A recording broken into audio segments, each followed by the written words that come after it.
Hier is 'n baie belangrike berig waarvan jy moet kennis neem. Dit was nou nogal in die pro-Joodse New York Times, dis in Mei 2026.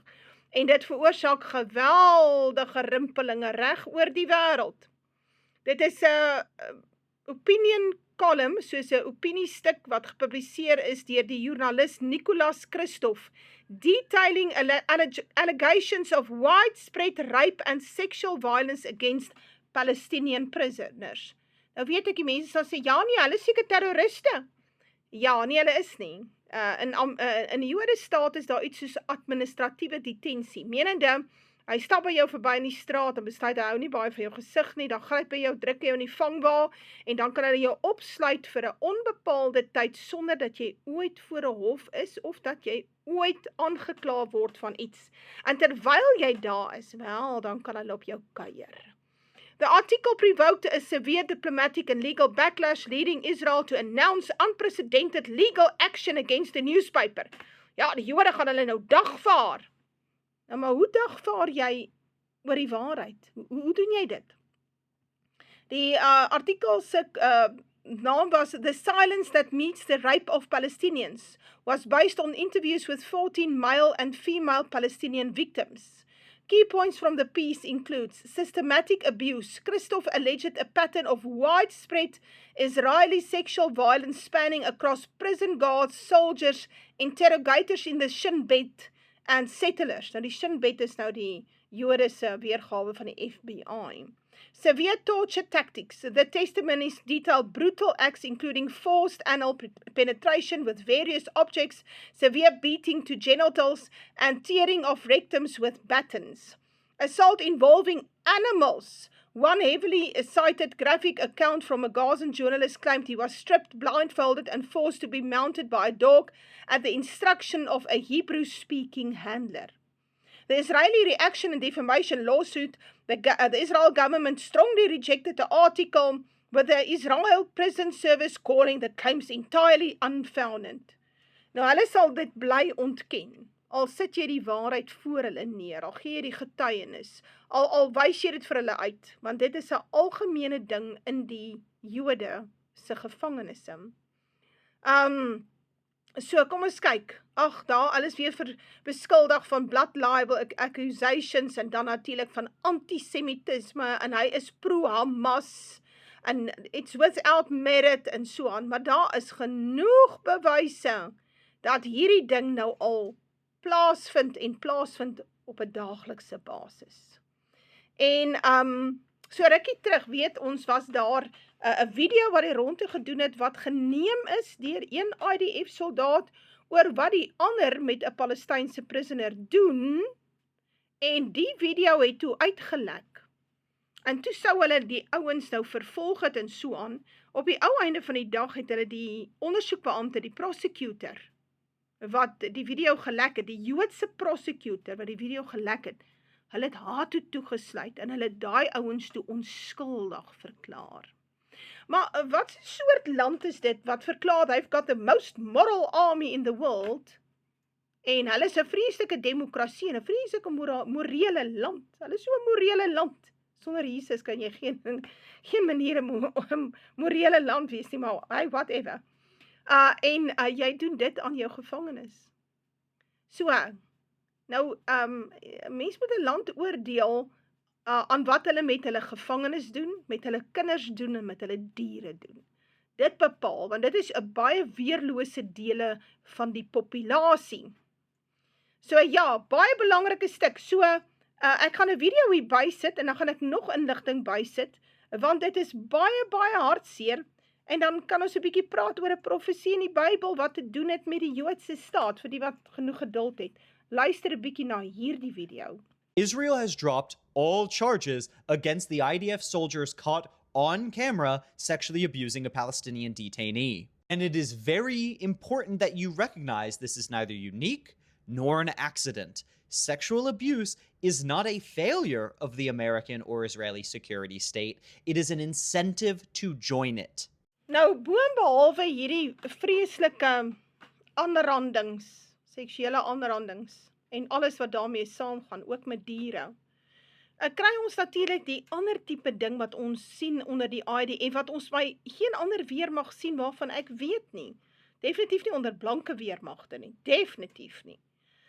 En dit is, wanneer hulle so 'n plek beset, die IDF, of dit in Libanon is, of dit in Gaza is, of waar ook al is, dan verwoes hulle natuurlik die mense se huise, gaan inslaan dit met hamerstikkend ensovoorts, en dan trek hulle die vrouens se klere aan, en neem foto's van hulle self en sit dit op sosiale media.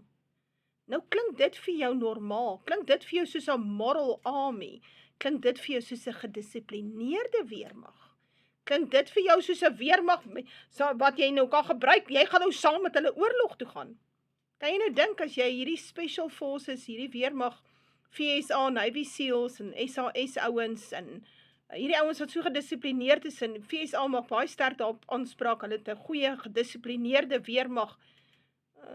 Nou gaan hulle so saam met die IDF in 'n situasie en wanneer hulle so ingaan, dan gaan die IDF sê, wag net so 'n bietjie ouens, ons gaan net gou hierdie vrouens, hierdie Palestynse vrouens, Libanese vrouens, ons gaan net gou deur hulle laaie gaan, want ons wil net gou hulle panties aantrek en foto's neem. Kan jy nou dink hoe gaan dit gelyk?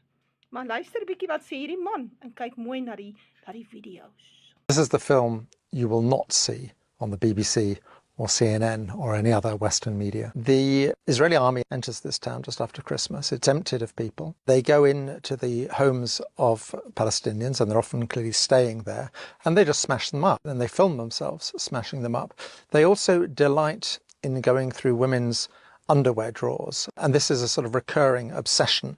You have to see Israeli soldier videos in the context of the broader output of Israeli society. If you gave me a button to just erase Gaza, every single living being in Gaza would no longer be living tomorrow, I would press it in a second.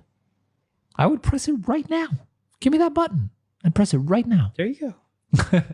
And I think most Israelis would. We're not looking at some sort of obscure subculture within Israeli society. This is mainstream Israeli society. It's an entire nation out there that is responsible. And we will fight until we'll break their backbone. It's astonishing what Israeli soldiers do put on film, but that raises the question of what they don't put on film. Maar luister mooi, dis toe nou nie net die Libanese en veral die Palestynë wat so deurloop met hierdie vreeslike aanrandings in die Jode se gevangenisse nie. Ons het ook te doen met burgerlikes van Ierland, Europa, selfs Australië. Hierdie mense wat op die flotillas is, wat probeer om kos en mediese voorrade deur te bring, hulle word gearresteer deur die Jode op internasionale see, en dan word hulle aangerand, en die vrouens word verkrag. So, die president van Ierland is 'n vrou. Haar suster was op een van hierdie flotillas, en hulle het haar vreeslik mishandel. En sy het op 'n stadium gesê, van almal wat daar was, van hierdie ouens wat op die flotilla was, 35 het beenbreuke opgedoen, 5 het kopbeserings opgedoen, 16 het seksuele aanrandings gehad, beserings, oogbeserings, en numerous taser burns to the back and the genitals. Ja. So, nou wonder 'n mens so, wat maak die Jode so spesiaal, dat hulle al hierdie dinge kan doen, en dan kom hulle weg daarmee? Wat maak hulle so spesiaal? Nou dit het alles te doen met Openbaring, en in Openbaring, kry ons hierdie pragtige versie in in Openbaring 17, skies tog, hoofstuk 18, vers 18. En die vrou wat jy gesien het, is nou die hoer op die dier, is die groot stad wat heerskappy voer oor die konings van die aarde. So hulle kan hulle nie aanvat nie, vir watter redes ook al nie, behalwe dat dit geprofeteer is dit omdat hierdie Jode, en hulle is nie Israel van die Bybel nie, Israel is 'n blanke volk, so omdat hierdie Jode 'n geweldige houvas het op die regerings. En daar's 'n pragtige versie in die skrif oor hierdie Joodse staat wat homself onderwerp aan geen internasionale wet nie. Geen bondgenootskap nie, geen ooreenkoms nie. Jy kan nie 'n ooreenkoms met hulle maak, 'n vredesooreenkoms of 'n wapenstilstand nie, hulle breek alles. Weet jy wat sê die Bybel? Jesaja 33, wee jou verwoester, wat self nie verwoes is nie. Dan kyk 'n bietjie hoe lyk die Midde-Ooste. Oral is daar verwoesting. En wie het dit aangerig? Wel, die Jode het. Enigste ouens wat 'n bietjie vrygekom het, was die Moabiete, is die klomp Saudis, want hulle het gemeen, hulle skaar hulle aan die kant van die VSA, en die Joodse staat, en dan gaan hulle nou vrykom, en dit het toe nou nie gebeur nie, op die ou einde van die dag, het die skade ook na hulle toe gekom via Iran, want die aanval is dan nou gedoen uit die Moabitiese basisse uit, ek meen, van hulle grondgebied af. Die VSA dan nou basisse daar gaan bou. So as jy nou 'n VSA basis daar het, as jy mos nou 'n militêre bondgenoot, dan gaan jy mos so 'n pak slaag kry op die ou einde as die ding verkeerd loop. Dan sê hy, van die Jode staat, hy sê, en troubreker teen wie nie troueloos gehandel is nie. So hy sê, hy's 'n verbondsbreker. Jode staat is 'n verbondsbreker. Daar's die verbonde teenoor hom is nie verbreek nie, dis hy wat die verbonde verbreek. As jy klaar is met verwoes, sal jy verwoes word. En as jy klaar is met troubreek, verbondsbreek, sal hulle troueloos teen jou handel. En ons gaan dit sien in die volgende aantal maande. Hierdie is Jesaja 33 vers 1. En hier is nog net so 'n mooietjie. Jesaja 21 vers 2. 'n harde gesig is my te kenne gegee, die ontroue. Wie is die ontroue? Dis hierdie een wat die verwoester is, dis die Joodse staat. Die ontroue handel troueloos en die verwoester verwoes. Trek op Elam. Wie is Elam? Is Iran. Beleer Media. Wie is Media? Is ook Iran. Het verwys na die Mede en die Perse. Aan alle gesig maak ek 'n einde. Menende God sê, hy het die Iranese bewapen. Skrif sê sy troon is in Elam. En van daar af sal hy met hierdie verwoester en haar bondgenote handel. En dit noem ons die derde wêreldoorlog. En dit sal 'n verskriklike verwoesting wees. Hierdie klomp Jode aanbidders in die land gaan so sit met hulle hande in hulle hare en snot en trane huil in hulle absolute dwalinge. En wanneer hulle dit sien hoe dit voor hulle oë verwoes is. En teen daai tyd is daar definitief nog nie 'n wegraping nie, so ons gaan sit met hierdie klomp ouens in die kampe. En hulle is eintlik swak skakels, want hulle dink God doen shortcuts. God doen nie shortcuts nie. Hy werk op leidsaamheid en geduld en vasbyt en deursettingsvermoë. God toets tydens verdrukking. So, as jy wil getoets word, sodat jy die kroon kan dra, dan moet jy die verdrukking deursien. Kyk 'n bietjie na hierdie video. After being sexually assaulted, an Israeli prison official reminded me the real prison was in the torture dungeon where Palestinians are raped to death. Israel systematically uses rape as policy. Australian women are coming back reporting sexual assault, including rape. Israel uses rape as a weapon of war. I will have to live with the trauma in my body that remembers what it was like to be tortured there. The torture that 10,000 Palestinian political prisoners, including Palestinian kids, never get to escape.